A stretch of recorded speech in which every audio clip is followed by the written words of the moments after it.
বিসমিল্লাহির রহমানির রহিম। বল দুর্বল, বল নাই।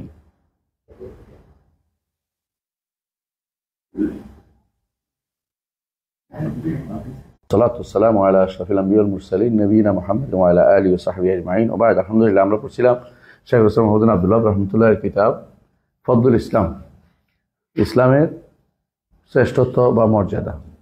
আমরা দুটি অধ্যায় ইতিপূর্বে পড়েছি। আজকে ইনশাআল্লাহ আমরা তাফসীরুল ইসলাম, বাবুন অথবা বাবু তাফসীরুল ইসলাম, বাবুন তাফসীরুল ইসলাম। দুইভাবে পড়েন, দুইভাবে পড়া যায়। ইসলামের ব্যাখ্যা। ইসলামের ব্যাখ্যা আমাদের দেশে সাধারণত প্রচলিত আছে। ইসলাম অর্থ হচ্ছে শান্তি। এতে কোনো সন্দেহ নাই, যারা ইসলামে পরিপূর্ণ প্রবেশ করবে তারা শান্তি পাবে। পরিপূর্ণ প্রবেশ না করলে শান্তি পাবে না। এটা হলো পাওয়া, এটা সামারা, এটা হলো কি ফল। কিন্তু ইসলাম অর্থ শান্তি না, ইসলাম অর্থ শান্তি না। তবে ইসলামের একটা শব্দ আছে সালম, উদখুলু ফিস সালমি কাফা, উদখুলু ফিস সিলমি কাফা।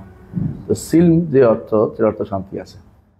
এই থেকে যদি কেউ ইসলামে প্রবেশ করে সেটা শান্তি পাবে। ইসলাম অর্থ এই নয় যে শান্তি, ইসলাম অর্থ শান্তির কারণ, শান্তি লাভ। শান্তির কারণটা কি, এটা এখানে তিনি প্রকাশ করবেন যে হাদিসে কীভাবে আসছে, কোরআন আয়াতে কীভাবে আসছে, সেটাকে তিনি তুলে ধরবেন। তো আমরা পড়ি দেখি। বাবু তাফসীরুল ইসলাম ওয়া কাউলুল্লাহি তাআলা ফাইন হাজ্জুকা ফাকুল আসলামতু ওয়াজহিয়া লিল্লাহি ওয়া মান ইত্তাবা'আনি। ফাইন হাজ্জুকা, যদি তারা আপনার সাথে বিতর্কে জড়িয়ে যায়, ফাকুল, আপনি বলে দিন, আসলামতু ওয়াজহিয়া লিল্লাহি ওয়া মান ইত্তাবা'আনি, আমি আমার চেহারাকে আমার রবের জন্য সমর্পণ করেছি এবং একই কাজ করে যারা আমার অনুসরণ করে তারা। রাসূলুল্লাহ সাল্লাল্লাহু আলাইহি ওয়াসাল্লাম আল্লাহর জন্য নিজের চেহারাকে সমর্পণ করেছেন। এভাবে তার অনুসারীরা আল্লাহর জন্য চেহারাকে সমর্পণ করে। চেহারা সমর্পণ অর্থ কি, নিজের চেহারা জাত সবই, পুরোটাই সম্পূর্ণভাবে আল্লাহর প্রতি করেছেন। এই ঠিক একই কথা বলেছেন ইব্রাহিম আলাইহিস সালাতু ওয়াস সালাম, তাই না? ইন্নী ওয়াজ্জাহতু ওয়াজহিয়া লিল্লাযী ফাতারাস সামাওয়াতি ওয়াল আরদা হানিফা ওয়া মা আনা মিনাল মুশরিকিন ওয়া হাজ্জাহু কওমুহু। তারা কিন্তু ঝগড়া করছে। এখানেও রাসূলুল্লাহ সাল্লাল্লাহু আলাইহি ওয়াসাল্লামের কওমও তার সাথে ঝগড়ায় লিপ্ত হয়েছে। তাহলে বোঝা গেল যে জাতিসমূহ এই জায়গাতে এসে মতভেদ করে যে একেবারে সব মানতে হবে, একেবারে সব মেনে নিতে হবে। মানে পুরোপুরি আপনি যেভাবে চাচ্ছেন এইভাবে তো মানুষ আর ফেরেশতা ছাড়া পাবেন না, ইত্যাদি কথাবার্তা বলবে। আপনাদের সবই, আমাদের আর দুনিয়া চালানো লাগবে না, হুজুর হয়ে গেলে হইবে সব। এই জাতীয় কথাগুলি সবসময় বলতেই থাকবে। কিন্তু ইব্রাহিম আলাইহিস সালাতু ওয়াস সালামকে যেভাবে আল্লাহ তাআলা আমাদের জন্য আদর্শ হিসেবে রেখেছেন, বলেছেন কাদ কানা লাকুম উসওয়াতুন হাসানাতুন ফি ইব্রাহিম ওয়াল্লাযিনা মা ইয ক্বালু ইন্না বুরাআউ মিনকুম ওয়া মিম্মা তা'বুদুনা মিন দুনিল্লাহ। আমরা তোমার থেকে কি বুরাআ, তোমাদের থেকে সম্পূর্ণ সম্পর্ক, তোমাদের সম্পর্ক মুক্ত। তো সম্পর্ক মুক্তি ছাড়া, কাফেরদের সাথে সম্পর্ক মুক্তি ছাড়া ইসলাম কখনো আসবে না। যদি আর আসেও তখন কদ্দুর আসবে, কিছু মানি কিছু মানি না হবে আসবে। এটা ইসলাম হতে পারে না। ইসলাম তো ওয়াজহিয়া লিল্লাহ অর্থ হলো পরিপূর্ণভাবে আমি নিজেকে আল্লাহর জন্য সমর্পণ করেছি। আমার চেহারা ওদিকেই ফিরবে সবসময়, অন্য কোনো দিকে আর ফিরাবে না, আল্লাহর দিকে। যেভাবে ইব্রাহিম আলাইহিস সালাম বলছে ইন্নী ওয়াজ্জাহতু ওয়াজহিয়া লিল্লাযী ফাতারাস সামাওয়াতি ওয়াল আরদা হানিফা ওয়া মা আনা মিনাল মুশরিকিন। এখানেও তাই, আসলামতু ওয়াজহিয়া লিল্লাহ ফাওয়াদতু আমরি ইলাইহি। যখন একজন মানুষ আসলামতু ওয়াজহিয়া লিল্লাহ, যখন কি রাতের বেলা ঘুমাইতে যায় কি বলে, দোয়া করেন একটা, আমি আমার আসলামতু ওয়াজহিয়া লিল্লাহ, আমার চেহারা আল্লাহর জন্য সমর্পিত। এটা হলো আমার পুরো সব কিছু, সত্তা সব আল্লাহর জন্য সমর্পিত হয়েছে। যখন এই চেহারা শব্দ আসে, সত্তাও বোঝায়। চেহারা বললে সত্তাও বোঝায়, একথা মনে রাখতে হবে। চেহারা বললে সত্তাও বোঝায়। কারণ এই কথা বলে কেউ কেউ প্যাঁচ লাগাইতে চায় যে কোরআনে কারীম আল্লাহ তাআলা বলছেন কুল্লু শাইইন হালিকুন ইল্লা ওয়াজহা, যে চেহারা তাহলে আল্লাহ চেহারা থাকবে আর দুই সত্তা ধ্বংস হয়ে যাবে। আমরা বলি কখনো না, কারণ চেহারা সত্তা উভয় বুঝে। যখন আমরা অনুবাদ করি তখন অনেকের কাছে অমুক দিয়ে মাথা খারাপ হয়ে যায়, যে হ্যাঁ উনি তো এই অনুবাদের মধ্যে এরকম করছে, তো অনুবাদ কেরকম করতে হবে, এটা তো অজ্ঞ বলতে চেহারা সহই বোঝায়। কারণ সত্তা সহই বোঝায়, কারণ সত্তা মানেই তার একটা কি আছে, চেহারা আছে। বুঝে আসছে কথা? এবং যখনই বলা হয় তোমার চেহারাও তো দেখিনি, এর অর্থ হলো সত্তাও দেখিনি, চেহারাটা উড়ে এসে কাটে এসে তোমার কাছে পড়েনি। এটা স্বাভাবিক জিনিস। যার চেহারা নাই তারে তারে আলাদাভাবে চেহারা না থাকলে চেহারা উল্লেখ করা হয় না। চেহারা উল্লেখ করে সত্তা চেহারা দুটো বোঝানো হয়, কিন্তু অন্য কিছু উল্লেখ করলে চেহারা বোঝানো যায় না। জাত বুঝাইলে চেহারা হয় না, কিন্তু চেহারা বুঝাইলে চেহারা হয়, জাত হয়। এটুকু ওনাদের বুঝাইতে গেলে কঠিন আছে। এই আয়াতে এদেরকে প্রমাণ দিচ্ছে যে ইন্নী আসলামতু ফাকাদ ইন্নী ওয়াজ্জাহতু ওয়াজহিয়া লিল্লাযী ফাতারাস সামাওয়াতি ওয়াল আরদা হানিফা ওয়া মা আনা মিনাল মুশরিকিন। এখানে কোনোভাবে ইব্রাহিম আলাইহিস সালাম বললাম চেহারা ফিরেছি, কিন্তু অন্যদিকে আমি কাফেরের দিকে ফিরে, কুফরের দিকে ফিরে আসছি, বলেন উদ্দেশ্য না, এটা কোনো পাগলও বলবে না। এটা যদি না বুঝে সে যদি কোনো তর্ক করতে চায়, অনেক কিছু তর্ক করা যায়। আল্লাহ যাকে হেদায়েত নসিব করে সেটা বুঝতে পারে, আর যার অন্তরে বক্রতা আছে সারাদিন বক্রতা খুঁজে বেড়ায়। ফাআম্মাল্লাযীনা ফী কুলূবিহিম যায়গুন ফায়াত্তাবিউনা মা তাশাবাহা মিনহু ইবতিগাআল ফিতনাতি ওয়া ইবতিগাআ তা'ওয়ীলিহি। যদি মুতাশাবিহ না, তারপরে মুতাশাবিহ বানাই ছাড়বে, কারণ তার দরকার হচ্ছে এখন তার উদ্দেশ্য সাধন করার উদ্দেশ্য। এই জন্য যদি কাফেররা আমাদের সাথে মতভেদ করে যে সব মানতে হবে, বলে হ্যাঁ, আর তোমাদের কিছুই মানবো না। ফাকুল আসলামতু ওয়াজহিয়া লিল্লাহি ওয়া মান ইত্তাবা'আনি ওয়া কুল লিল্লাযীনা উতুল কিতাবা ওয়াল উম্মিয়িনা আসলামতুম ফাইন আসলামু ফাকাদ ইহতাদাw ওয়া ইন তাওয়াল্লাw ফাইন্নামা হুম ফি শিকাক ফাসায়াকফিকুহুমুল্লাহ ওয়া হুয়াস সামিউল আলিম। তাই না? সূরা আল ইমরানের 20 নম্বর আয়াত, যেখানে বোঝা যাচ্ছে যে এদের কাছে বড় পার্থক্য হচ্ছে এটা যে আল্লাহর জন্য পরিপূর্ণভাবে নিজেকে সমর্পণ করতে পারেনি। আর নবীকে আল্লাহ বলছেন যে ইব্রাহিম আলাইহিস সালাম যেটা বলছেন নিজেকে আমি আল্লাহর দিকে ফিরে গেলাম পুরোপুরিভাবে, অন্য কোনো দিকে তাকাবো না। নবীও আমার নবীকেও আল্লাহ নির্দেশ দিয়েছেন ফাকুল আসলামতু ওয়াজহিয়া লিল্লাহ। এবং আমরা প্রতি রাতে ঘুমানোর আগে এটা বলি যে মরার আগে অন্তত আল্লাহর কাছে সমর্পণ করে গেলাম, আসলামতু ওয়াজহিয়া লিল্লাহ ফাওয়াদতু আমরি আসলামতু ওয়াজহি ইলাইকা ফাওয়াদতু আমরি ইলাইকা আসলামতু ওয়াজহি ইলাইকা ফাওয়াদতু আমরি ইলাইকা রাগবাতান ওয়া রাহবাতান ইলাইকা। তো এই যে পুরো দোয়াটা আপনি দেখছেন রাতে শোয়ার আগের দোয়াটা, এসবই আমাদের বলে যে আমরা তো মরেই যাচ্ছি, মরার আগে অন্তত আল্লাহর কাছে রাতে সমর্পণ করে। ঘুম তো একটা মৃত্যুই। এই জন্য দোয়াগুলির মধ্যে অনেক রকমের আকীদার আছে, এলিমেন্টস আছে দোয়াগুলির মধ্যে। দোয়াগুলি পড়ার সাথে সাথে এই জন্য আকীদাগুলি আবার চাঙ্গা হয়। দেখবেন রাসূলুল্লাহ সাল্লাল্লাহু আলাইহি ওয়াসাল্লাম শোয়ার আগে বা উঠার পরে এমন সব কথা বলেছে যেগুলি সম্পূর্ণভাবে আকীদাকে সাব্যস্ত করে। ঘুম থেকে উঠেই কি বলতে হয়? আলহামদুলিল্লাহ আহিয়ানা বা'দা মা আমাতানা ওয়া ইলাইহিন নুশুর। আবার ইলাইহিন নুশুর বলছে যে আমি যে জিতে গেছি, এর অর্থ এই নয় যে বেঁচে গেছি তা না, আবার কিন্তু তোমার কাছে প্রত্যাবর্তন, আপনার কাছেই, তার কাছে প্রত্যাবর্তন হবে আমার।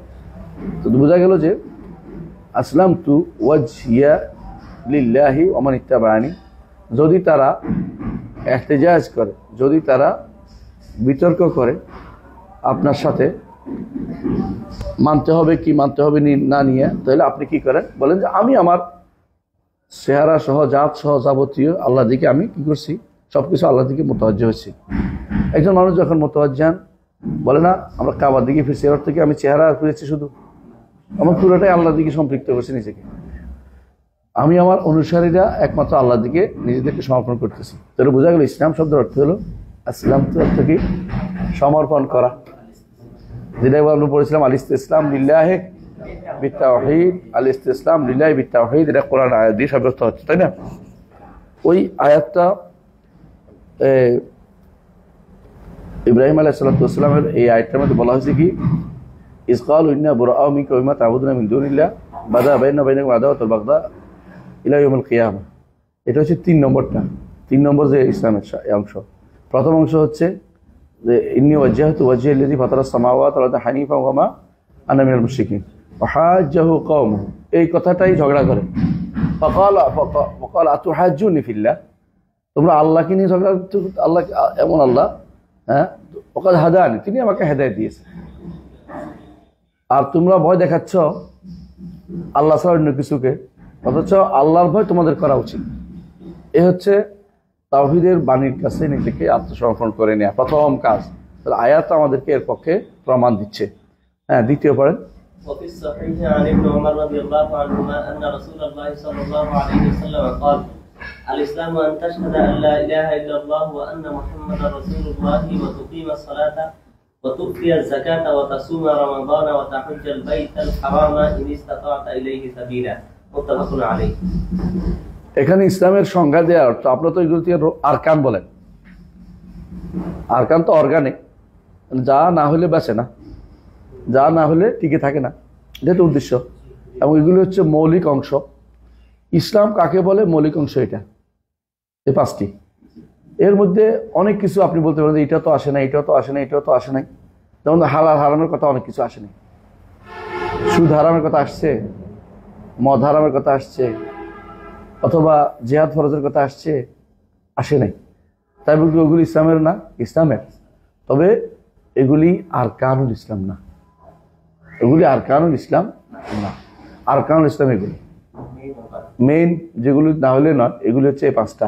এবং এগুলির প্রথমটা যেটা আনতাশহাদু আল্লা ইলাহা ইল্লাল্লাহ, এটা হচ্ছে ইসতিসলাম লিল্লাহি বিত্তাওহীদ, ইসতিসলাম লিল্লাহি বিত্তাওহীদ, আল্লাহর কাছে তাওহীদ নিয়ে আত্মসমর্পণ করা, এটা হচ্ছে ইসতিসলাম। আনতাশহাদু আল্লা ইলাহা ইল্লাল্লাহ ওয়া আন্না মুহাম্মাদান রাসূলুল্লাহ ওয়াল ইনকিয়াদ লাহু বিত্তাআ, এটা হলো রাসূলুল্লাহ সাল্লাল্লাহু আলাইহি ওয়াসাল্লাম অনুসরণ।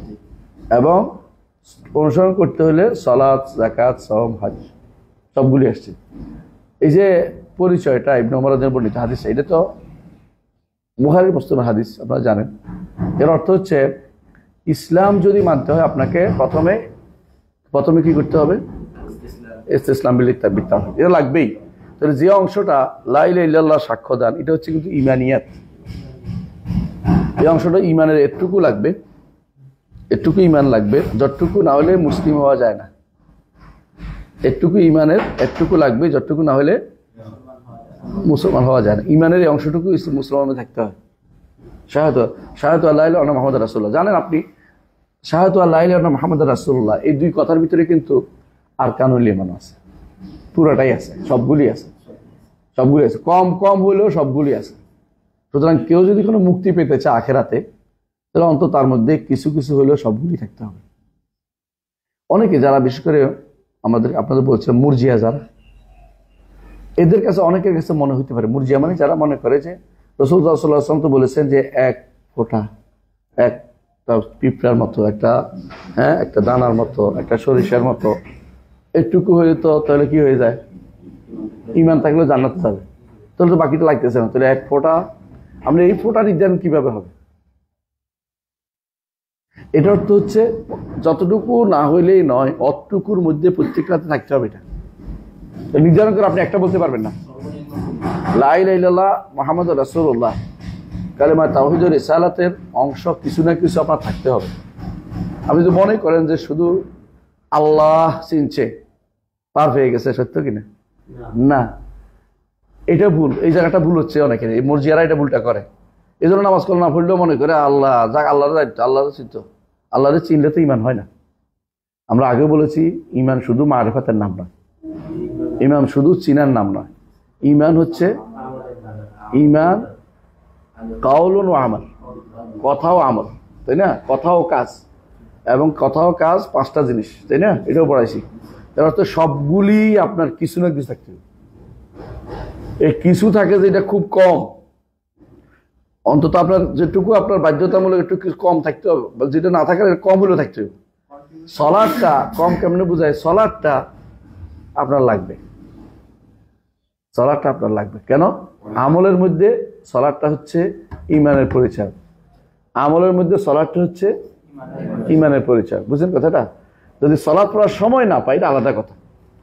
কোনো সাহাবী যুদ্ধ করছে, ইমান আনে যুদ্ধ করে মরে গেছে, তো সলাতের সময় আসেনি, সময় পাই, কিন্তু সে তো আমল করছে। সেটা কি যুদ্ধ করছে? আমল বাদ যায়নি। অথবা কোনো সাহাবী ইমান আনছে, সঙ্গে সঙ্গে মরে গেছে, হ্যাঁ, সেও নাজাত পাবে, কারণ তার তো সময় পায়নি, সময় হয়নি। তো তাই বলে অর্থাৎ আমলটা আমলে আনতে পারে না, কিন্তু যেটা করতে হবে এটার উপর ইমান আনছে, যে মুহাম্মদুর রাসূলুল্লাহকে মেনে চলতে হবে। আর মুহাম্মদুর রাসূলুল্লাহকে মানতে হলে কি লাগবে? হ্যাঁ, চারটা জিনিস আছে না? একটা কি? তাসদীকু ফিমা আখবার, তাআতু ফিমা আমার, আম্মা নাহান ওয়া যাজার, ওয়া ইল্লা বিমা শারা। আসছেন তাহলে এই 4টা জিনিস তো লাগবে আপনার। যখনই কেউ লা ইলাহা ইল্লাল্লাহ বলবে তখন তাওহীদটা দিল, রিসালাতটাও তার লাগতেছে। এই জন্য রাসূলুল্লাহ সাল্লাল্লাহু আলাইহি ওয়াসাল্লাম বলেছেন, আমাকে কালকে আপনারা পড়েছেন, আমার সম্পর্কে যে ব্যক্তি আমার উপর ঈমান, আমার জানার পরে যে ব্যক্তি আমার উপর ঈমান আনবে না, সে ব্যক্তি জাহান্নামে প্রবেশ করবে।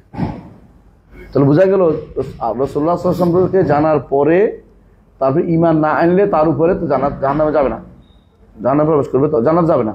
তার অর্থ হচ্ছে যে রাসূলের উপর ঈমান না থাকলে সে কিন্তু বের হবে না জাহান্নাম থেকে। তাহলে একটা জিনিস যদি আপনি ধরে রাখেন, কোনটা একটা জিনিস, কোন দাম, এর অর্থ হচ্ছে ঈমানের পরিমাণের ক্ষেত্রে কম, কিন্তু পরিধি কমবে না, পরিধি কমবে না, একটু পরিধি কমবে না, কিন্তু পরিমাণটা কম। মানে তার মধ্যে ঈমানের যে থাকা দরকার, বাড়তি থাকা তো কিছুই নেই, সে ঠিকই ঈমানিয়াতের আরকানগুলি মানে, ইসলামের রকমগুলি মানে, যতটুকু তার সামর্থ্য ছিল অতটুকু আদায় করেছে। এরপরে সে জান্নাতে যাবে। তো গুনার কারণে সে যে করতে পারে না, গুনার কারণে জাহান্নামে গেছে, বের হবে। কিন্তু একটা ঈমান বাদ দিছে, কেউ যদি বলে যে আমি সব মানি তবে তাকদীর মানি না, কি হবে? চিরস্থায়ী জাহান্নাম, একেবারে কোনোভাবে বেরোতে পারে না। সব মানি কিন্তু মুহাম্মদ সাল্লাল্লাহু আলাইহি ওয়াসাল্লামকে রাসূল মানি না, তো চিরস্থায়ী জাহান্নাম। অথবা কিতাব মানি না, তাহলে এগুলির একটাতেও কমতি করা যাবে না। আমরা বুঝাতে পারছি, এগুলির মধ্যে পরিমাণে কম, কিন্তু পরিধি পুরোটা ঠিক রাখছে, পরিধি বাদ যাবে না। আমরা এটা বারবার বলছি, যেমন অজুর জন্য কেউ যদি বলে যে আমি তো নামাজ পড়ছি, অজু করছি কি দিয়ে, শুধু মুখ ধুয়ে আসছি, হবে না? অজু আসলে হয় না, এটা ঈমানও তেমনি হয় না। অনেক কিছু দিয়ে ঈমান গঠিত, তেমনি ভাবে অজুও অনেক কিছু দিয়ে গঠিত। অজু যেমন একটা বাদ দিলে হয় না সামর্থ্য থাকার পরেও, তেমনি ঈমানও সামর্থ্য থাকার পরেও একটা বাদ দিলে হবে না। হ্যাঁ, সামর্থ্য থাকার পরে কেন বলছি, অনেক কিছু আছে ঈমানিয়াতের বিষয় সামর্থ্য না থাকলে কিন্তু আল্লাহ ছাড় দেন। যেমন নাজাশী আর কারণ ঈমানের অনেক কিছু জানতো না, কিন্তু তারপরে আল্লাহ ছাড় দেয়, কারণ সে তো এমন দেশে বাস করতো যেখানে মুসলিমরা ছিল না, ঈমান আলো পৌঁছে না, এবং কি জাহালতের কারণে। আমরা বলেছি আপনাদেরকে, এবং এই যে ব্যক্তি বলছে আমারে পড়াইয়ে দিবেন, আল্লাহ পাইলে আমার এই করবে সেই করবে, সে তো পুরা উঠাপল্লা করে ফেলছে, কিন্তু তারপর আল্লাহ ক্ষমা করছেন, তার কেউ শুধরানোর মতো কেউ ছিল না। এই জন্য সেখানে এসছে ভালো কেউ ছিল না, ভয় তাকে পাগল বানিয়ে ফেলছে। তাহলে বোঝা গেল যে ঈমানের কি থাকবে, অর্গানগুলো থাকতে হবে। তো ইসলামেরও আরকানগুলো থাকতে হবে, মুসলিম হতে হলে আরকানগুলো থাকতে হবে। হ্যাঁ, ধরেন একজন মানুষ, গরিব মানুষ আছে, সে বিশ্বাস করে 5টি রকনে, কিন্তু আর আসে নাই, কোনোদিন হজ আসে নাই তার জীবনে, যাকাতের দায়িত্ব তার আসে নাই, অথবা সওমে রমাদান আগে থেকে মারা গেছে, অথবা ঈমান আনছে সালাতে, ঈমান আনছে ফজরের পরে, জোহর আগে মরে গেছে, উদাহরণ লম্বা টাইম দিয়ে বললাম, তাহলে এই ব্যক্তির জন্য তো এটা ফরজ হয়ে আসে না। তবে সে মানতে হবে যে এগুলি আমার মানি, এগুলি তাই মানছে যে এই মানাটাই হচ্ছে ঈমান, এই মানাটাই ঈমান। এটা অন্তরের আমল, ইনকিয়াদ, অন্তরের আমল, মেনে নেওয়াটা অন্তরের আমল। এই যে মেনে নিল অন্তর, এটা অন্তরের আমল লাগবে, এটা অন্তর আমল লাগে। শুধু মুখে যদি উচ্চারণ করলে, যারা মুরজিয়ারা বলে, হ্যাঁ, যারা বলে মুখে উচ্চারণ করাটাই হচ্ছে ঈমান, এদের নিকট হলে মুনাফিক ঈমানদার হয়ে যায়। মুনাফিক কি কোনদিন বের হবে না, খালেদান মুখালেদান ফিন্নার, সবসময় জাহান্নামে থাকবে। অথচ সে তো একটু ঈমান না, অনেক ঈমানের কাজ করে ফেলছে, কিন্তু শুদ্ধ হচ্ছে না কেন? 3টা একসাথে হয়নি, পরিধি একটা বাদ পড়ে গেছে, তার অজু মানে তার ঈমান হওয়ার যে জায়গাটা, এটা বাদ পড়ে গেছে, ঈমান হওয়ার জায়গাটা বাদ পড়ে গেছে। ঈমানের পরিণত কম থাকতে পারে একজন ঈমানদারের, কিন্তু ঈমান হওয়ার জায়গাটা ঠিক থাকতে হবে। কথা বুঝাতে পারছি? জি। তাহলে এই 5টি জিনিস হচ্ছে ইসলামের পরিচয়। তাফসীর হচ্ছে কে? রাসূল নিজে তাফসীর দিয়ে দিয়েছেন। হ্যাঁ, পড়েন। তাহলে বোঝা গেল যে অবশ্যই অন্তর ঈমান থাকতে হবে, মুখে যেমন চেহারা আল্লাহর দিকে ফিরাইতে হবে, হ্যাঁ, আমলের দিক থেকে, অন্তরের দিক থেকে ইসলামুল ওয়াজিব যখন হবে তখন পুরোপুরিটাই হয়, অন্তর, মুখে, কর্মকাণ্ডে সব ইসলাম ওয়াজিব। আবার 5টি জিনিস দিয়ে বোঝাচ্ছে ইসলামের নাম। কেন? ইসলামকে বুঝতে হলে এইভাবে কাকুল বুঝতে হবে, কাজুজ না, আংশিক বোঝা, আংশিকভাবে ইসলাম হয় না। তারপরে হ্যাঁ, পরে ওয়াফিহি আন আবি হুরায়রা রাদিয়াল্লাহু আনহু মারফুআন আল মুসলিমু মান সালিমা আল মুসলিমুনা মিন লিসানিহি ওয়া ইয়াদিহি ওয়াল মুহাজিরু মান হাজারা মা নাহাল্লাহু আনহু। এখানে কোন জিনিসটাকে গুরুত্ব দিচ্ছে আপনি বুঝছেন এই হাদিসের মধ্যে? ওই মুসলিম হচ্ছে ওই ব্যক্তি যে ব্যক্তি মুসলিমদেরকে তার হাত এবং তার জিহ্বা থেকে নিরাপদ রাখে। নিরাপদ রাখা, সালিম অর্থে নিরাপদ রাখা, বুঝছেন তো? ওয়াল মুহাজিরু মান হাজারা মা নাহাল্লাহু আনহু, আল্লাহ যেটা নিষেধ করছে এটাকে যে ব্যক্তি পরিত্যাগ করবে সেই ব্যক্তি হচ্ছে মুহাজির। আচ্ছা একটু চিন্তা করেন তো, একজন মানুষ সালাত, সাওম, যাকাত কিছু মানে না, কিন্তু মানুষের কিছু ক্ষতি টতি করে না, সে মুসলিম হয়ে যাবে? এটা মিন খিসালিল মুসলিম, মুসলিমের পরিচয় জ্ঞাপক। এই জন্য অনেকেই দেখবেন যখন বলে মান কাল লা ইলাহা দাখালাল জান্নাহ, লা ইলাহা ইল্লাল্লাহ বলছি তো, তুমি এত কথা কখন? হ্যাঁ, লা ইলাহা ইল্লাল্লাহ বলছি, ঠিক আছে, আপনি একটা জিনিস আনছেন এবং এটার ভিতরে আরো আছে, লা ইলাহা ইল্লাল্লাহ দাবিটা পূরণ করেন নাই, লা ইলাহা অর্থগুলো আপনি আনেন নাই। কারণ এই লা ইলাহা ইল্লাল্লাহর এই বিষয়টা আগেকার দিনেও মানুষকে অনেকে বলতো। ফেরাজদক নাম শুনেছেন? ফেরাজদক কবি, তিনি একদিন তার স্ত্রীকে অথবা তার কোন আত্মীয়কে দাফন করছেন। তো একজন তিনি বলছিলেন যে তুমি এই দিনের জন্য প্রস্তুতি গ্রহণ করো। দাফন করতেছে, বলে আমি এই দিনের জন্য প্রস্তুতি নিচ্ছি। বলে কি দিয়ে নিচ্ছ? বলে লা ইলাহা ইল্লাল্লাহ। বলে দেখো লা ইলাহা ইল্লাল্লাহ আলাইহিস মিফতাহুল জান্নাহ বলে ফেলছেন, তো এটা জান্নাতের চাবি কাঠি না, চাবি নিয়ে আসি, লা ইলাহা ইল্লাল্লাহ নিয়ে আসি। তিনি বলছেন যে জানো লা ইলাহা ইল্লাল্লাহ চাবি কাঠি কোনো সন্দেহ নাই, তবে চাবিরে কি থাকে? দাঁত থাকে, চাবিরে দাঁত থাকে।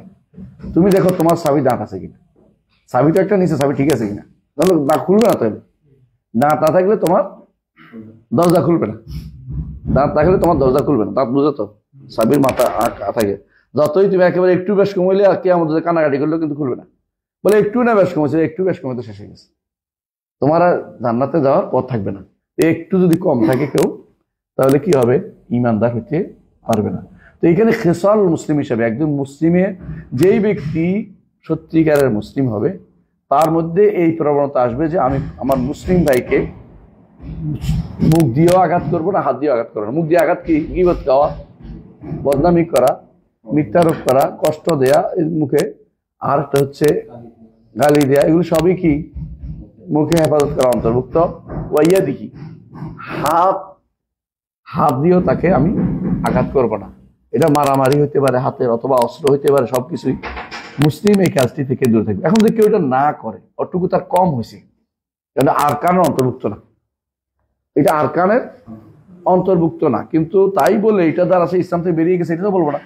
আর এটা পাইলেই ইসলাম পাওয়া গেছে এটাও বলবো না, এটা পাইলেই ইসলাম পাওয়া গেছে বলবো। এটা হচ্ছে একটি খেসাল, শত খেসালের একটি খেসাল হচ্ছে এটা। বোঝা গেল ইসলামও একক কোনো জিনিসের নাই, ব্যাপক জিনিসের না। এজন্য একক কোনো জিনিস আসলেই নাই, একক কোনো জিনিস আসলেই নাই, একক কোনো জিনিস আসলেই নাই, একক কোনো জিনিস আছে। যে কোনো জিনিস দেখবেন যে তাই ব্যাপক, কোনো একক জিনিস বলতে কিছু খুঁজে পাওয়া যায় না। এগুলো হচ্ছে ধরে নেওয়া যায়, মান্তিকিরা বসে বসে বাসিত বসে বসে বানায়, বাসিত আর মোরাক্কাব আলোচনা করে। বাসিত বলতে কোনো কিছু নাই বলে। আমি আমার সামনে বলা হয়েছে, তারপর আমি বললাম তাহলে তো এটা আল্লাহর ক্ষেত্রে বলা, তারপরে ইমানের ক্ষেত্রে বলা, এটা বলা যায় যে এটা আসলে পরিভাষার ক্ষেত্রে মানে অল্প কিছু অমিল হইলেও বলা যায়। কোথায় অমিল? অল্প তো অমিল হয় না, পুরোটাই অমিল হয়েছে, মানে পাওয়াই যায় না। বসিত কোন জিনিসটা আমরা দেখি না, কোন জিনিস কি বসিত আছে? একসময় বলতো জুজুল্লাহ জিলাইতে জেজা, এমন অনু যে অনু আর ভাগ করা যায়, এখন বলে যে এটাও ভাগ করা যায়, এটাও ভাগ করা যায়, এটা পাওয়া দিয়ে ভাগ করা যায়, কোনো কিছু এরকম নাই। অনু কখন এরা নিয়ে করছে, যত এমন জিনিস ধরবে 2-3টা মিলে একটা দেহ হয়। তো কেন বলে আমাদের দেহবাদী বলে না, বদনামি করে না? আমরা আল্লাহ যেটা বলছে এটা, আল্লাহ চেহারা বলছে, আল্লাহ হাত বলছে, তাই না? তো আল্লাহ তাআলা তার এই কয়গুলি, তো এগুলি হইতে হইলে কি লাগে? 2-3টা অনু লাগবে, 2-3টা অনু হলে জাওহার হবে, জাওহারে আর দুই মিলেই হয় দেহ, অথবা 2টা জাওহারে হইলো দেহ। তো আপনি যেভাবে বলছেন এভাবে তো আল্লাহ দেহবাদী, মানে কোথায় নিয়ে গেল? যে জিনিসটা সোজা জিনিসটা, তো আপনি যেভাবে বলবেন এগুলো তো আল্লাহ নাই হয়ে যায়। মুসাব্বিহ পরে মুআত্তাল, হ্যাঁ, তাসবিহ তারপর তাতিল দেয়। এটার মূল কারণটা হচ্ছে এদের মাথার ভিতরে ঢুকে আছে গ্রিক দর্শন। গ্রিক দর্শন যত মাথার ভিতরে ঢুকে রাখেন, আপনি সবগুলো এটার এই মিজান দিয়ে মাপেন, এই মাপার যন্ত্র দিয়ে মাত্র সবই ভুল পাবেন। কারণ আপনি মুটাই তো ভুলেছিল, যন্ত্রটাই ভুল, মাপার যন্ত্রটা ভুল ছিল। আপনার যদি কোনো থার্মোমিটারটা নষ্ট হয়, আপনি জ্বর কোনোদিনই কত জ্বর বুঝাতে পারবেন না। হ্যাঁ, সবসময় কেউ 97 দেখাবে, আসলে আপনার 104 হয়ে গেছে, খবর নেই আপনার, আপনার 97 দেখা গেলে কাজ হইব না। স্বভাব তাহলে বোঝা গেল যে ইসলামের যে একটা পরিধি আছে এটা কিন্তু ব্যাপক, এটা কোনো একক পরিধি নেই। যারা একক পরিধি বলে এরা একটা ভুলের উপর আছে। কোনো কিছুই একক নাই, কোনো কিছুই একক বলছে কোনো কিছু নাই। আল্লাহ একক বলছে, আল্লাহ ওয়াহিদ বলছে, এক বলছে। এই একক অর্থ হচ্ছে অনন্য, তার মতো কোনো কিছু নাই। এটা হচ্ছে শেষে বলছে, বুঝাই দিচ্ছে। এখন একক বলতে আপনি দুইটা বুঝান যে একেবারে ক্ষুদ্রাতি ক্ষুদ্র আউযুবিল্লাহ, আপনি তার তো কি বানাইছেন? আল্লাহ অবশ্যই আজিম, আল্লাহ অবশ্যই কাবির। আজিম এবং কাবির যেটা হয় এটা একক কেমনি হয় এটা আমরা বুঝেছি। এটা হচ্ছে বিভ্রান্তদের বিভ্রান্তিমূলক কথাবার্তা। অবশ্যই এটা বিশ্বাস করতে হবে আল্লাহ তাআলা কি অবশ্যই আজিম এবং কাবির, এবং তার জন্য এই জাতীয় যারা বলবে তিনি হচ্ছেন বাসিত বা মুরাক্কাব, এই জাতীয় কথাবার্তা বলা হচ্ছে কুফরি কথাবার্তা বলা। তো যিনি আজিম তা তিনি কাবির তিনি বলেছেন, এবং যিনি আসমান জমিনকে আঙ্গুলের মধ্যে রাখবে বলেছেন, তিনি কত বড় হতে পারেন তার সম্পর্কে আপনার ভুল ধারণার কারণে এগুলো হচ্ছে। তাহলে ইসলামও এরকম, ইসলামের পরিধি অনেক বড়। পূর্ণাঙ্গ পরিধি হইতে হলে ওই ব্যক্তির মধ্যে মুসলিম বলে বিবেচিত হবে, সত্যিকারের মুসলিম, যে তার হাত এবং মুখ থেকে জবানি থেকে মানুষ নিরাপদ আছে, হাত এবং জবান থেকে মানুষ নিরাপদ আছে। এর বাইরে যে ব্যক্তি মানুষ আক্রমণ করে সে মুসলিম না, মুসলিম আছে কিন্তু তার মধ্যে ইমানের ইসলামের কমতি আছে, তার মধ্যে কমতি আছে। হ্যাঁ, এরপরে পড়েন। এই যে একজন মানুষ এই যে মুহাজির মান হাজারা মান হালান, এটা করলে কি মুহাজিরের সওয়াব পাবে না? মুহাজিরের সওয়াব পাবে না। হ্যাঁ, এটা হচ্ছে হিজরত করার ক্ষেত্রে। হিজরত কেন করে? মূলত একজন মানুষ হিজরত করে আল্লাহ যা নিষেধ করেছে সেটা পরিত্যাগ করার জন্যই। আল্লাহ নিষেধ করেছে কুফরি যেন না পড়ে, এই জন্য হিজরতের মূল কারণ হচ্ছে কুফরি থেকে বাঁচার জন্য, আর কোনো কিছু না। হিজরত হচ্ছে কুফরি থেকে বাঁচার জন্য, ঈমান ঠিক রাখার জন্য, তাওহীদ ঠিক রাখার জন্য, শিরক থেকে বাঁচার জন্য হিজরত। এগুলো তো সবই আল্লাহ নিষেধ করছে। এই নিষেধের ভিতরে সর্বশেষ পর্যায়ে হচ্ছে যে আমি হয়তো হিজরত করতে পারছি না, কিন্তু আল্লাহ যা নিষেধ করছে সেটা পরিত্যাগ করি। তাহলে হিজরতের অন্তত কিছু কাজ করতে পারলাম আমি। যেমন লা হিজরত, যেখানে মুসলিমরা নির্যাতিত হবে ঈমান নিয়ে থাকা, সেখানে তারা হিজরত করতে হবে, এটাই নিয়ম, শরীয়তের বিধান এটা। তাহলে এই হিজরত তো কিয়ামত পর্যন্ত থাকবে। হিজরত বন্ধ হয়েছে শুধু মক্কা থেকে, আর মক্কায় তার অন্য জায়গায় হিজরত করা যায় না। তো এই জন্য দারুল ইসলাম থেকে দারুল কুফরে কেউ গেলে সে যদি মুহাজির তার হতে পারবে না, কারণ সে লাম ইয়াহজুর মা নাহাল্লাহ আন, আল্লাহ যা নিষিদ্ধ তা পরিত্যাগ করে নাই। হ্যাঁ, পড়েন। عن بهز بن حكيم عن أبيه عن جده أنه سأل رسول الله صلى الله عليه وسلم عن الإسلام قال أن تسلم قلبك لله وأن تولي وجهك إلى الله وأن تصلي الصلاة المكتوبة وتؤدي الزكاة المفروضة رواه أحمد। ما شاء الله। বাজ ইবনে হাকিম আন আবি আন জাদ্দি, এটা এই হাদিস এই সনদের কি সনদ বলা হয় বলতে পারবেন? বাজ ইবনে হাকিম আন আবি আন জাদ্দি সিলসিলা, ঠিক আছে। এটা বলা হয় হাসান সনদের উদাহরণ দেয়, হাসান সনদের উদাহরণ দিতে দিই। সবসময় হাসান সনদ বললে হাসান কোনটা, কোন সনদ হাসান, তখন এটা দেয় বাজ ইবনে হাকিম আন আবি আন জাদ্দি, আমর ইবনে শুআয়ব আন আবি আন জাদ্দি। এরকম দুজনের বর্ণনায় সবচেয়ে বেশি বাজ ইবনে হাকিম আন আবি আন জাদ্দি। কারণ হচ্ছে বাজ ইবনে হাকিম আন আবিহি, বাপ কি হাকিম, জাদকে এখানে নাই, তাই না? এখন আন আবি আন জাদ্দি, তিনি কি হাকিম কি তার দাদার থেকে না বাহাজ তার দাদার থেকে? এই জায়গা নিয়ে একটু বড় ধরনের মুহাদ্দিসিনরা এটা নিয়ে আলোচনা করে।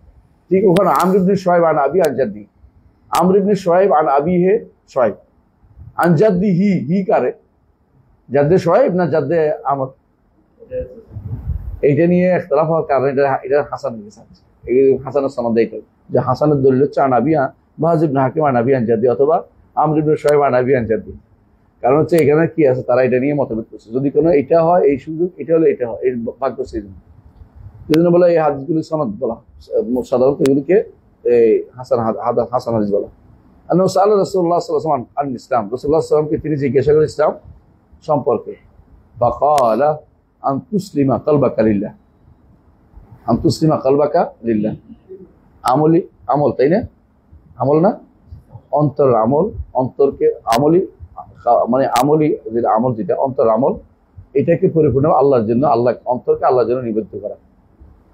ওয়ান তুয়াল্লি ওয়াজহাকা ইলাল্লাহ, আল্লাহর দিকে নিজেকে, নিজের চেহারাকে আল্লাহর দিকে সমর্পণ করা।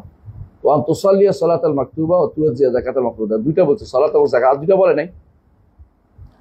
আর দুইটা বলে নাই কেন?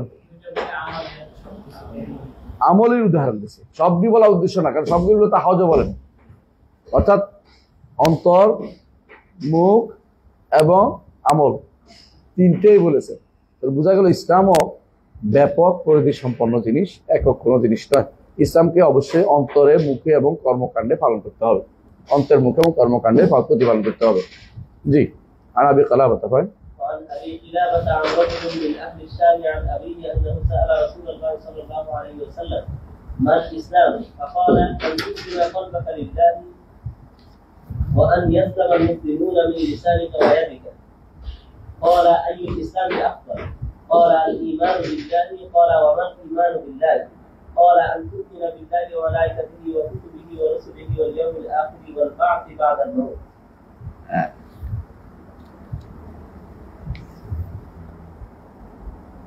এই হাদিসটার প্রতি সমাজের মধ্যে একটু দুর্বলতা আছে, জানেন তো? কারণ হচ্ছে রাজুল মিন আহলি শামের কোনো নামদার বলা হয়নি, এই জন্য। আইন আবিহি, আরো সমস্যা হচ্ছে তার বাপের, এটারও কোনো নাম নেওয়া হয়নি। কিন্তু মূল উদ্দেশ্য হচ্ছে ইসলামের পরিচয় দেয়া, সেটা আমাদের অন্য হাদিস দ্বারা এসে গেছে, এটাকে বলা হয় কি করা, সাপোর্ট করছে। সহিহ হাদিসে যখন শাহেদ হয়, এটা শুদ্ধ হইতে হয় না, এই কথাটি বেলাল বিন আলীদের বুঝাইতে হইব। সহিহ হাদিসের 100 শাহেদ থাকতে পারে, সবগুলি সহিহ হওয়া জরুরি না।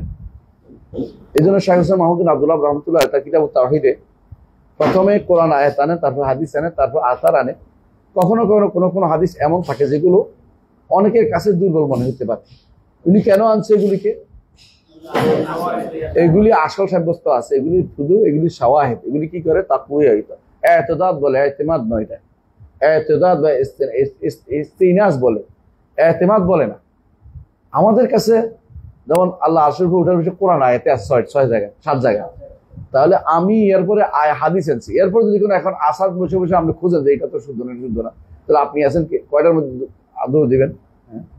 ধরেন আপনি 1000-এর মধ্যে আপনি 10-20টার দোষ ধরলেন, 25টার দোষ ধরলেন, কিছু যায় আসে না। হ্যাঁ, আপনি 25টার দোষ দিলে কিছু যায় আসে না। তো এই জাতীয় মানুষগুলো, এখানে আমরা বলতে চাচ্ছি এটাই যে ইসলামের তাফসিরের মধ্যে শাইখ হোসেন আব্দুল্লাহ রহমতুল্লাহ যে হাদিসটা এনেছেন, এটার সনদের দুর্বলতা নিয়ে আমাদের কথা না, কথা হচ্ছে কথাটা আগে ইসলামটাকে সমর্থন করতেছে, ইসলামটাকে শাহেদ আসছে। 2টা হাদিসের মধ্যে যা আসছে, এক হাদিসে তা আসছে, এই জন্য 3টা নিয়ে আসছেন, যে একই হাদিসের ভিতরে পাওয়া যাচ্ছে। এটা কি? আন তুসলিমা কালবাকা লিল্লাহ, নিজের নফসকে আল্লাহর জন্য সমর্পণ করে দেয়া, অন্তরের ভিতরে আল্লাহর সমস্ত বিধিবিধান মেনে নেয়া। ইনকিয়াদ লাহু বিত্তাহ, ইনকিয়াদ লাহু বিত্তাহ। তারপর বলছেন ওয়া ইয়াসলামাল মুসলিমুনা মিন লিসানিকা ওয়া ইয়াদিকা, এটা হলো হাতের। হ্যাঁ, ক্বালা ফা আইয়ুল ইসলামি আফদাল? ক্বালা ঈমানুন বিল্লাহ। ইসলামের একটা অংশ ঈমান বিল্লাহ হয়ে গেছে না এখন? ইসলামের একটা ঈমান বিল্লাহ বুঝছেন নি? যতটুকু না হলে মুসলিম হওয়া যায় না, অতটুকু। ক্বালা ওয়া মাল ঈমান বিল্লাহ, ঈমান বিল্লাহ কি জিনিস? ক্বালা আন তু'মিনা বিল্লাহি ওয়া মালাইকাতিহি ওয়া কুতুবিহি ওয়া রুসুলিহি ওয়াল ইয়াউমিল আখির ওয়াল বা'থি বা'দাল মাউত। 2বার বলছে ইয়াউমুল আখির একটা অংশ হচ্ছে বা'থি বা'দাল মাউত। কদর রয়ে গেছে, তাই বলে কি কদর নাই? আছেই, লাগবে, অবশ্যই লাগবে। কিন্তু এটা হলো কিছু বোঝানো যে ঈমান বিল্লাহ এর কিছু একটা আফরাদ উল্লেখ করা, সবগুলো উল্লেখ করা হয়নি, সবগুলো উল্লেখ করা হয়নি। জি, এটুকু আমরা আলহামদুলিল্লাহ বুঝে নিলাম। জি, পরের হাদিস, পরের অধ্যায়।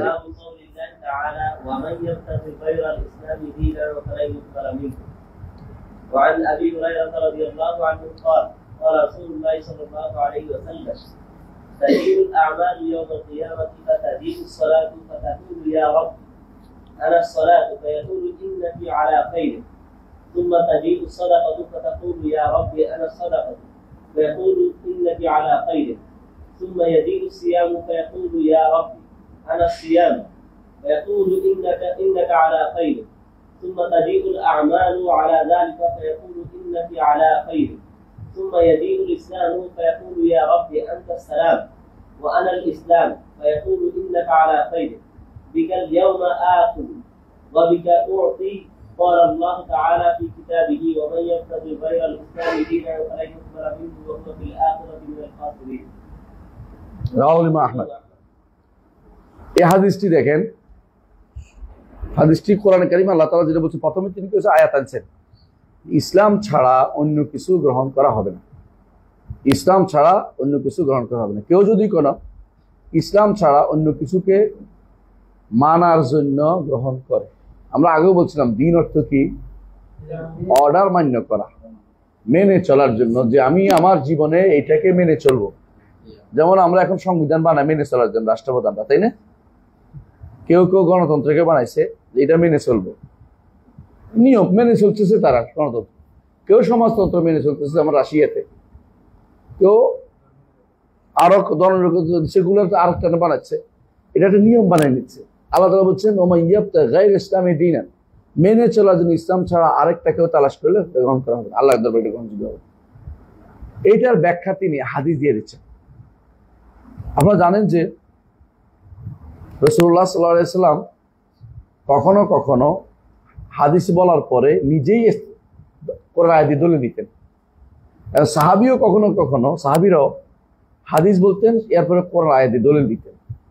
এইটা হচ্ছে দুইটা যে একই সূত্রে আসছে, একই জায়গা থেকে আসছে, দুইটা তো ওয়াহি একই, ওয়াহির মধ্যে কোনো কন্ট্রাডিক্টরি নাই, কোরআন এবং সুন্নাহর মধ্যে কোনো বিরোধ নাই, এটা প্রমাণ করার জন্য তারা এটা করতেন। এই নয় যে আমার কথাটা তোমার বিশ্বাস হচ্ছে কিনা, এটা নয়, বরং এটা হচ্ছে যে আমার এই কথাটা আরো তাসদিক আছে, এই কথাটার সত্যায়ন আছে, এই কথাটা শুদ্ধ, এটা প্রমাণ তোমাদেরকে জানাচ্ছি। এটা তো এটা আমারটা সন্দেহ করার জায়গা, এটা নয়, বরং পড়তে পারো, ইচ্ছা করলে আরো দেখো, আরো দেখো, আরো দলিল দিচ্ছে, এটার আরো সমর্থনে দলিল দিচ্ছে, যাতে করে ঈমান আরো কি হয়, বাড়তি হয়।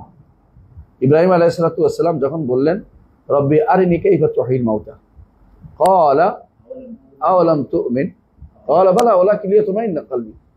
যখনই একজন মানুষ হাদিস বর্ণনা করে, তখন যখন আয়াত নিয়ে আসে, রাসূল হন বা সাহাবী হন, তখন এটা মানুষের অন্তরে আরো একটু বেশি প্রশান্তি আসবে। এটার উদ্দেশ্য, সবসময় আনা জরুরি না। তো এইখানে এই আয়াতের ব্যাখ্যায় তিনি একটা হাদিস এনেছেন। এই হাদিসটা কিয়ামতের মাঠে এটার কি হবে, কিয়ামতের মাঠে এটার অ্যাপ্লিকেশন হবে। কিয়ামতের মাঠে প্রত্যেকটি মানুষের আমাল তো আসবে, ফামান ইয়ামাল মিসকালা যারাতিন খায়রান ইয়ারাহু, দেখতে পাবে, ওমান ইয়ামাল মিসকালা যারাতিন শাররান ইয়ারাহু, এটাও দেখতে পাবে, আমল নামায়ও দেখতে পাবে, বাইরেও দেখতে পাবে। কারণ আপনারা জানেন যে আমলকে সূরত দেওয়া হবে, আমলকে একটা অস্তিত্বশীল জিনিস বানানো হবে, অস্তিত্বশীল বানানো হবে। এই জন্য রাসূলুল্লাহ সাল্লাল্লাহু আলাইহি ওয়াসাল্লাম বলেছেন যে কালিমাতানে খাফিফাতানে আলাল লিসান তাকিলাতানে ফিল মিজান। কেমনে সাকিলাতান হবে ধরন তো জানি না, কিন্তু এটা কি দেওয়া হবে, অবশ্যই ওজন করা হবে এটাকে। ও হাবিবাতানে ইলা রহমান, তাহলে রহমানের কাছে প্রিয় হয়, রহমান ভালোবাসে কিছু, হ্যাঁ, বেদাতিরা রহমান কিছু ভালোবাসে, আশারি মাতুরিদের নিকট রহমানের ভালোবাসা দেখতে পায় না, ভালোবাসলে কি হয়ে যাবে, তার ভালোবাসলে নতুনত্ব চলে আসবে, তার কেদাম নষ্ট হয়ে যাবে, এই জন্য হাদিস হয়ে যাবে। এই জন্য তারা ভালোবাসার কথা বলে না, বলে না ভালোবাসার অর্থ সওয়াব দেয়া, মানে দিয়ে দিবে। অথচ রাসূলুল্লাহ সাল্লাল্লাহু আলাইহি ওয়াসাল্লাম বলেছেন হাবিবাতানি ইলা রহমান, রহমানের কাছে দুইটা প্রিয়, সুবহানাল্লাহ ওয়া বিহামদিহি সুবহানাল্লাহিল আযীম।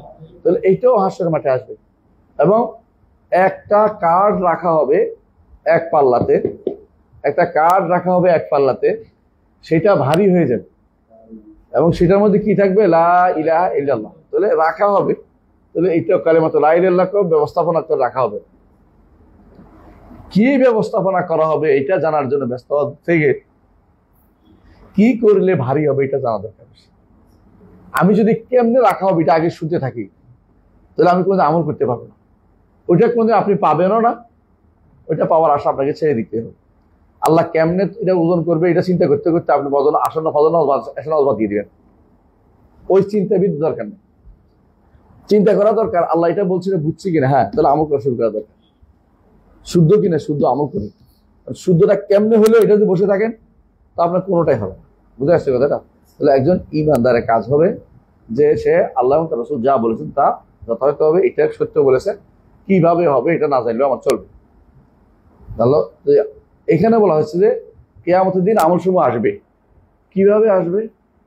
সব এখন প্রশ্ন আউট হয়নি, কিছু প্রশ্ন আউট হয়েছে, কিভাবে টা আউট হয় না, তখন দেখবেন কেমনে আসে। তখন দেখে যদি কোনো ভালো লাগে আলহামদুলিল্লাহ, ওমান ওয়াজাদা খায়রান ফালিয়াহমাদিল্লাহ, আমল নামার মধ্যে ভালো দেখলে তখন আল্লাহ শুকরিয়া দেবে। ওমান ওয়াজাদা গায়রা যালিকা ফালা ইয়ালুমান্না ইল্লা নাফসা, আমল নামার মধ্যে খারাপ দেখলে তখন তিরস্কার হবে, তখন ইচ্ছা করলেও আর কিছু করতে পারবে না, কান্নাকাটি করে আল্লাহ আমার কেন এটা হইলো, আরে আবার দেন, এবার ঠিক করে আসবে, তার কাজ হবে না। কারণ প্রশ্নের একটা অংশ জানাই দিছে যে এটা আসবে, তাতে করে আপনি আগ্রহ প্রকাশ করে আপনাকে দয়া করে জানাইছে আপনি করুন, যাতে করে আপনি পদভ্রষ্ট না হয়ে যান। কিন্তু বাকি অংশ আল্লাহ রেখে দিয়েছেন তার কাছে, তিনি সেটা জানাবেন না, কারণ এটা হলো তার গায়েবের ভান্ডার রেখে দিয়েছেন। তাহলে কিয়ামতের মাঠে আমল সমূহ আসবে, এক একটা ভাবে আসবে। সালাত আসবে, ইয়া রাব্বি আনাস সালাহ, কি জন্য আসবে? বান্দা আসবে, বান্দার জন্য এটা কি কাজে লাগবে এটা বলার জন্য। বুঝে আসছে? সালাত আসে কি তার দাঁড়িয়ে থাকবে না এটা না, মানে বান্দার জন্য কি কাজে করতে পারবে এটা তো একটা যোগ হবে। সালাত তো আসবে, সালাত যে কল্যাণ কর এটা বোঝার জন্য, সালাত কল্যাণ কর বান্দার জন্য কাজে লাগবে। এখন ইন্নাকা আলা খায়র, হ্যাঁ তুমি তো কল্যাণের উপর আছো, যারা তোমার আমল করছে তারা কল্যাণ পাবে।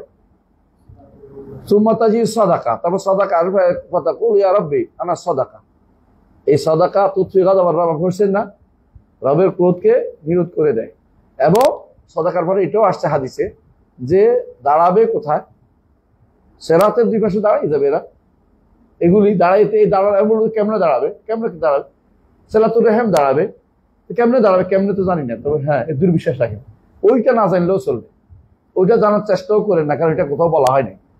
এখন ওইটা কি বলবে? তখন ওইটা দাঁড়াবে কেন? যাতে করে সে আগুনে না পড়ে যায়, তার উপকার আসবে, সাদাকা আসবে।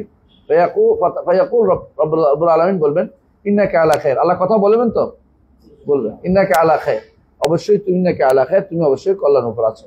অর্থাৎ যারা তোমার এই কাজ করবে তুমিও কল্যাণের কাজ, যারা তোমাকে প্রতিপালন করবে তারাও কল্যাণের কাজ করেছে। সুম্মা ইয়াজি সিয়াম, তারপর সওম আসবে, ফায়াকুলু ইয়া রাব্বি আনা সিয়াম, হে রব আমি হচ্ছে সওম, ফায়াকুলু ইন্নাকা আলা খায়র, মুযাক্কার, নিশ্চয়ই তুমি কল্যাণের উপর আছো। সুম্মা তাজিল আমালু আলা যালিকা, এইভাবে আমল আসতে থাকবে, কিন্তু সবশেষ ফায়াকুলু ইন্নাকা আলা খায়র, তুমি কল্যাণের উপর আছো। সুম্মা ইয়াজিল ইসলাম, তো ইসলাম কি আগেরগুলো ইসলাম না? ওগুলিও বোঝা গেল ইসলামও একটা আমল, ইসলাম মেনে নেওয়াটাও একটা আমল। যেমন আমালের মধ্যে সিয়াম, সাদাকা, সালাত এগুলিও তো নিয়ম, যখনই একটা আলাদা উল্লেখ করা এই অর্থ যে আগেরগুলি থেকে আলাদা হওয়া জরুরি না, আগেরগুলি উল্লেখ করছে এটাও বাকিগুলো উল্লেখ করছে, এরপরে বড়টা উল্লেখ করছেন রাসূলুল্লাহ সাল্লাল্লাহু আলাইহি ওয়াসাল্লাম, সেটা কি? হ্যাঁ ইসলাম, যে ইসলাম আছে যার তারটা। ফায়াকুলু, তখন আল্লাহ তাআলা বললেন ইন্নাকা আলা খায়র, তুমি কল্যাণের উপর আছো। বিকাল ইয়াউমা আখুস, তোমাকে দিয়ে আজকে পাকড়াও করব। করেছে ও ফায়াকুলু ইয়া রাব্বি আনতাস সালাম ওয়া আনাল ইসলাম, সুবহানাল্লাহ, এর পরে নেই ভাই। হ্যাঁ তখন বলবে ইয়া রাব্বি, হে রব, আনতাস সালাম, আপনি হচ্ছেন শান্তি, ওয়া আনাল ইসলাম, আমি হচ্ছি ইসলাম। দুটো মিল কি? সালাম তো আল্লাহ, আল্লাহর পক্ষ থেকে আসবে সালাম, যে ব্যক্তি ইসলাম পালন করছে তার জন্য।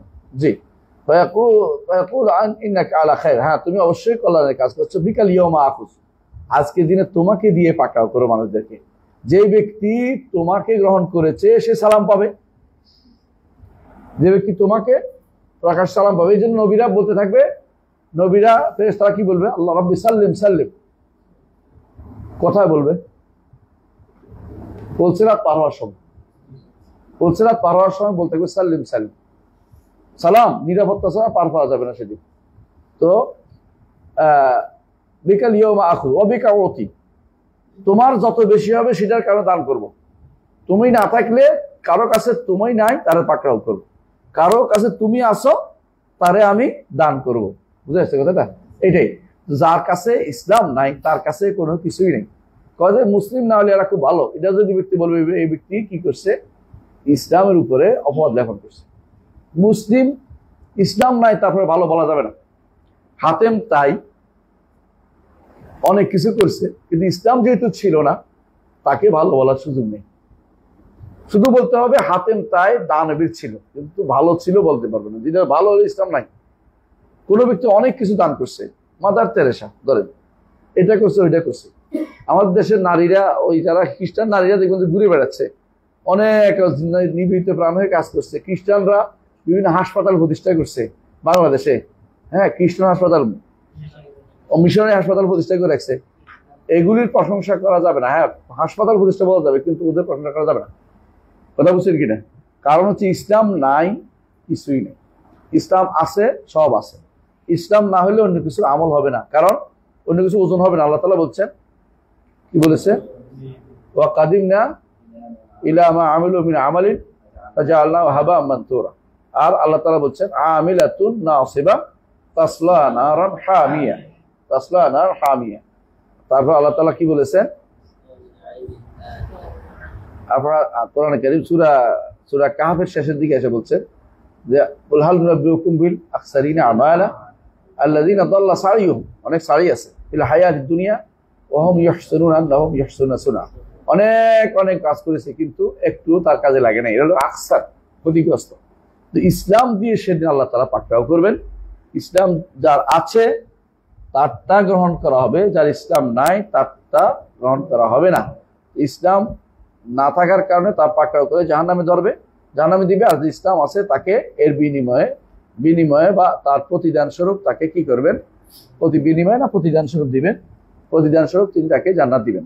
এটাই বলেছে ওমাই ইয়াবতাগি, ক্বাল আল্লাহ তাআলা ফি কিতাবি, আল্লাহ তাআলা বলেছেন ওমাই ইয়াবতাগি আল ইসলামি দীনান ফালা ইউকবালা মিনহু ফিল আখিরাতি মিনাল খাসিরিন। অর্থাৎ যে ব্যক্তি ইসলাম নাই সে ব্যক্তি ক্ষতিগ্রস্ত হবেই হবে। আমরা এটা এই জন্য সবসময় বলে থাকি যে ইসলাম হচ্ছে সর্বনিম্ন পর্যায়, সর্বনিম্ন পর্যায়। দ্বীনের সর্বনিম্ন পর্যায় হচ্ছে ইসলাম, আর মধ্যম পর্যায় হচ্ছে ঈমান, সর্বোচ্চ পর্যায় হচ্ছে ইহসান। এখন সর্বনিম্ন পর্যায়ে যদি না থাকে তার কাছে কিছু, আর কিছু পাবে। ঈমান দিয়ে পাকড়াও করবে না, পাকড়াও করবে ইসলাম দিয়ে। বুঝছেন তো? ইসলাম নাই, পার পেতে পারবে না। ঈমান আছে, পার পেয়ে যাবে। বুঝে আসছে? মুহসিন পার পেয়ে যাবে, মুসলিম একেবারে বাদ পড়ে যাবে না, ধরা খেয়ে যাবে, তবে একেবারে বাদ পড়ে যাবে না। এই জন্য ইসলাম দিয়ে সেদিন তিনি ইসলাম দিয়ে শুধুমাত্র মানে জান্নাতি আর জাহান্নামে নির্ধারণ করবেন। কিছু কষ্ট পেলেও তারপর হচ্ছে জান্নাতে যাবে, ইসলাম যদি থাকে। ইসলামটা যেন অন্য কোনো মতবাদ যারা গ্রহণ করে বসে আছে, অন্য কোনো মতবাদ কোনোভাবেই গ্রহণযোগ্য না। এই কথা বলতে গেলে অনেকেরই মনে কষ্ট আসে। অনেকেই বলে যে এখনো তিনি পুরান দিনে আছেন, এগুলি বারবার বলেন, এগুলি কষ্ট দেন। আমরা গণতান্ত্রিক জীবনে মানুষকে বুঝে দিতে চাচ্ছি, আর উনি উল্টা পাল্টা কথা বলেন। গণতন্ত্র দিয়ে কিচ্ছু হবে না, সমাজতন্ত্র দিয়ে কিছু হবে না, সেকুলার তন্ত্র দিয়ে কিছু হবে না, জাতীয়তাবাদ দিয়েও কিছু হবে না। এগুলি যদি কোনো আপনি মনে ধারণ করে রাখেন তাহলে আপনি অতটুকু ইসলামকে বরবাদ করে দিয়েছেন। এই জন্য ইসলামকে পড়তে হবে, পড়াতে হবে, না হলে আপনি কুফুরের ভিতরে পড়বেন। ওই কুফুরের কি নাম বলেন তো? ওই কুফুরের কি নাম?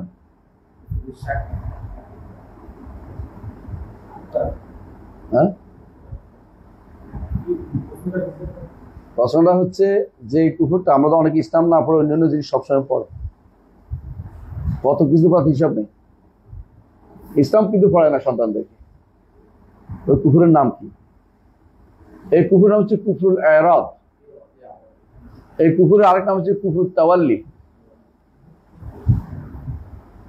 কোরআন কারীম আল্লাহ তাআলা এটা বলেছেন, ওমান আযলামু মিম্মান যুক্কিরা বিআয়াত রাব্বিহি সুম্মা আ'রাদা আনহা। এরপরে কি? ইন্না মিনাল মুজরিমিনা মুনতাকিমুন। এরা মুজরিম, এরা অপরাধী। মুজরিম কাকে বলে? দাগী অপরাধীরা মুজরিম কয়। এরা দাগী আসান।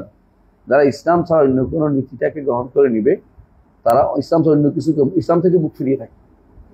হ্যাঁ, ফাআরিদ আম্মান তাওয়াল্লা আন যিকরিনা ওয়া লাম ইউরিদ ইল্লাল হায়াতাদ দুনিয়া যালিকা মাবলাগুহুম মিনাল ইলম। বুঝে আসছে? ইন্না রাব্বাকা হুয়া আ'লামু মান দাল মাই ইন্না রাব্বাকা হুয়া আ'লামু মান দাল্লা আন সাবিল ওয়া হুয়া আ'লামু বিমান ইহতাদা। হ্যাঁ, তো দেখেন দল্লা ইহতাদা, বুঝতে পারছেন? মুখ ফিরিয়ে থাকলে দল্লা, আর ইসলামের দিকে তাকাইলে ইহতাদা। এখন যে ব্যক্তি দিন থেকে মুখ ফিরিয়ে থাকবে, দুই রকম আছে মুখ ফিরিয়ে থাকে। একটা হচ্ছে সে আমল করতেছে না, এটা হচ্ছে কি গাফেল। এটা হলো কি গাফেল, আমল করতেছে না, গাফেল। কিন্তু যে ব্যক্তি আমল করার গুরুত্ব তার অন্তরে নাই, সে ব্যক্তি রাদান দিনিল্লাহ, সে ব্যক্তি কাফের। একজন মানুষ নামাজ পড়ার গুরুত্ব তার মধ্যে নাই, একজন মানুষ আল্লাহর বিধান মানার গুরুত্ব তার মধ্যে নাই, আল্লাহর শরীয়ত মানার গুরুত্ব তার মধ্যে নাই, সে ব্যক্তি ঈমানদার না, সে ব্যক্তি কাফের। একজন মানুষ আল্লাহর শরীয়ত মানার বিরোধিতা করে না, কিন্তু শয়তানের ওয়াসওয়াসায় পড়ে, দুনিয়ার কোনো ইয়াতে পড়ে, লোভে পড়ে, অথবা অলসতা করে করতেছে না, তাকে আমরা তাকফির করি না। তাকে বলে যে সে এরাদ করছে অথবা সে মুখ ফিরিয়ে আছে, কিন্তু তার এটা কারণ হচ্ছে গাফলতে আছে, জাহালতে আছে, আল্লাহ তাকে হেদায়েত দিক, দোয়া করি। কিন্তু যে ব্যক্তি জেনে বুঝে আল্লাহর দিনকে দূরে সরে রাখবে, কারণ পড়তে না পারে, দিনের বিরোধী যারা যে মতবাদগুলিকে টেনে এনে মানুষের কাছে প্রতিষ্ঠা করার জন্য চেষ্টা করবে, এই জন্য যে যাতে করে মোল্লাদের তন্ত্র কমে যায়, মোল্লাতন্ত্র শেষ হয়ে যায়। হ্যাঁ, একজনে বলছে না এটা কি, এটা দেওয়ার কারণে এখন মোল্লাতন্ত্রের উপরে একটা আঘাত আসলো। কোনটা দিছি আর নারী কমিশনের রিপোর্ট দেওয়ার পরে বলছে আপনাদের তথাকথিত এই ছেলেদের মধ্যে যারা আন্দোলন করেছে, ওদের মধ্যে একজন বলছে না, মোল্লাতন্ত্রের উপরে একটা আঘাত করবে। মোল্লাতন্ত্র, কেউ যদি মোল্লাতন্ত্র বলে তাহলে বুঝতে হবে তার ইমানের মধ্যে সমস্যা আছে। মোল্লাতন্ত্র বলতে কোনো কিছু নেই। ইসলাম যারা প্রতিপালন করে তাদেরকে মোল্লা বলে তিরস্কার করা, এটা আরেকটা কুফরি। এটা কত নম্বর কুফরি? এর নাম কি? ইস্তেহজা, সাব্ব ইস্তেহজা, সাব্ব ইস্তেহজা, বুঝে আসছে? কারাহিয়া, যালিকা বিআন্নাহুম কারিহু মা আনজালাল্লাহু, এরপরে কি? ফাআহবাতা, একদম ধ্বংস, আল্লাহ একদম ইহবাত করে, অর্থাৎ মিটিয়ে তাদেরকে বিনষ্ট করে দিয়েছে। আমাল, সব আমল বরবাদ হয়ে গেছে। সব আমল কখন বরবাদ হয়? কাফের হইলে সব আমল বরবাদ হয়, সব আমল বরবাদ হয় না। আল্লাহ যা নাজিল করেছে অপছন্দ করতে পারবেন না, এটাকে মোল্লাতন্ত্র বলে অপমানজনক কথা বলবেন, আপনি ইমান থাকবে না। এগুলি আপনাদের লেখা দরকার। আমি একা লিখলে বলে যে এগুলি শুধুমাত্র তাকফির করতেছে, আমি কাউকে তাকফির করিনি। যে এইটা বলবে তাকে করছি। আম কথা বলতেই হবে। আম কথা ছেড়ে দিলে আপনিও ইসলাম নিয়ে সন্দেহ আছে। আম কথা ছেড়ে দিতে পারে না। খাস ভাবে তাকফির করার দায়িত্ব আমার, আল্লাহ দেয় না, আমি করিও না। কিন্তু কেউ যদি ইমাম আলেমরা করে থাকে তা বয়ান করার দায়িত্ব আমার। কত আগে আসছে আমি ফতোয়া বর্ণনা করছি, অমুকে ফতোয়া দিচ্ছি, কিন্তু ইমানিয়াতটা যেখানে ইমান চলে যায়, এটা আপনাকে আমাকে সবাইকে বলতে হবে যে এই বললে ইমান চলে যায়, ইমান চলে যায়। তাহলে বুঝতে পারছেন যে আমার ইসলামী দিন, যে কেউ ইসলাম ছাড়া অন্য কিছুকে মানার জন্য গ্রহণ করে নিবে, তালাশ করবে যে ইসলাম আর পাচ্ছি না, ইসলামের দ্বারা হবে না, আমরা এখন অন্য কিছু দিয়ে চালাই দেশটা, অন্য কিছু দিয়ে আমার ইউনিভার্সিটি চালাই, অন্য কিছু দিয়ে আমার শিক্ষা ব্যবস্থা চালাই, অন্য কিছু দিয়ে আমার সব চলবে, ইসলাম দিয়ে আর হবে না। আল্লাহ তাআলা কি বলছেন? ফালাই ইউকবালা মিনহু, তার থেকে সেটা গ্রহণ করা কখনো হবে না। ওয়া হুয়া ফিল আখিরাতি মিনাল খাসিরিন, আখিরাত সে ক্ষতিগ্রস্ত অন্তর্ভুক্ত। ক্ষতিগ্রস্ত দুই প্রকার, একটা আমরা কালকে বলছিলাম ক্ষতিগ্রস্ত স্থায়ী, একটা অস্থায়ী। যে ব্যক্তি অন্য কিছুর উপর চলবে, তালাশ করবে, তার মধ্যে একদল হবে চিরস্থায়ী ক্ষতিগ্রস্ত, আরেক দল হবে ভুলে করেছে, না জেনে করেছে, অথবা ধোকায় পড়ে করেছে শয়তানের, তারা চিরস্থায়ী হবে না, তারা সাময়িক ক্ষতিগ্রস্ততার মধ্যে পড়বে। অর্থাৎ কোনোভাবেই সে ক্ষতিগ্রস্ত মুক্ত হচ্ছে না। তাহলে আল্লাহর বিধান ছাড়া, অন্য আল্লাহ তাআলার শরীয়ত ছাড়া, আল্লাহ তাআলার দেয়া আহকাম এবং আমাল ছাড়া অন্য কিছুর দিকে আমাদের ঝোঁকা যাবে না, কোনোভাবেই না। কথা বুঝতে পারছি? এখন যদি আপনি এমন কিছু পড়েন এবং উদ্দেশ্য বাস্তবায়ন করা যেটা আল্লাহ এবং রাসূল এর নীতির বিরুদ্ধে, অবশ্যই আপনি এটার ভিতরে পড়বেন যে মুবতাগিন ফিল ইসলামে সুন্নাতাল জাহিলিয়া, মুবতাগিন ফিল ইসলামে সুন্নাতাল জাহিলিয়া, যেটা আপনি গতকাল আপনাদের পড়েছেন হাদিসটা। এরা কি আর বড় গুনাহের অন্তর্ভুক্ত ইসলামের মধ্যে। কতবার পড়ছেন না আপনারা? আবগাদুন নাসি ইলাল্লাহি তাআলা, আল্লাহর কাছে তিনজন হচ্ছে সবচেয়ে ঘৃণিত যে এটা করে। এখন যে ব্যক্তি জাগতিক অর্থনীতির উপরে খুবই বড় চাঙ্গা, সে আল্লাহর কাছে তত বেশি মুবগিদ, আল্লাহর কাছে আল্লাহ তাআলা তাকে তত বেশি ঘৃণা করে, কারণ সে আল্লাহর বিধানকে কি করছে, বিপরীতে অন্য কিছু দাঁড় করানোর চেষ্টা লিপ্ত রয়েছে। জি, এরা মুনাফিক। এরপরে وفي الصحيح عن عائشة رضي الله عنها أن رسول الله صلى الله عليه وسلم قال: من عمل عملا ليس عليه أمرنا فهو رد. رواه الإمام أحمد. এই হাদিসটা বেশি ইফেক্টিভ আহদাসা থেকে। এহদাস অনেক করে, আমল করে না, কিন্তু আমল যদি করে এহদাসও হয়, আরো বাড়তিও হয়। তো যেটাই করে, আমি তো নতুন করে বানাচ্ছি না, সেও এর ভিতরে পড়বে। কেউ যদি কোনো ইসলামের মধ্যে ইসলাম চলবে না, অন্য কিছু নিয়ে চলতে হবে, এই জাতীয় যত কিছুই মনে করে ইসলাম ছাড়া, সে ব্যক্তি আল্লাহ তাআলা তার থেকে কিছু গ্রহণ করবেন না। লা ইউকবালু মিনহু সারফুন ওয়ালা আদলুন, তার থেকে ফরজ নফল কিছু আল্লাহ গ্রহণ করবেন না, কারণ সে ইসলামের মধ্যে আর নাই। সুতরাং এটা আমাদেরকে জানা দরকার। জি, আজকে এখানে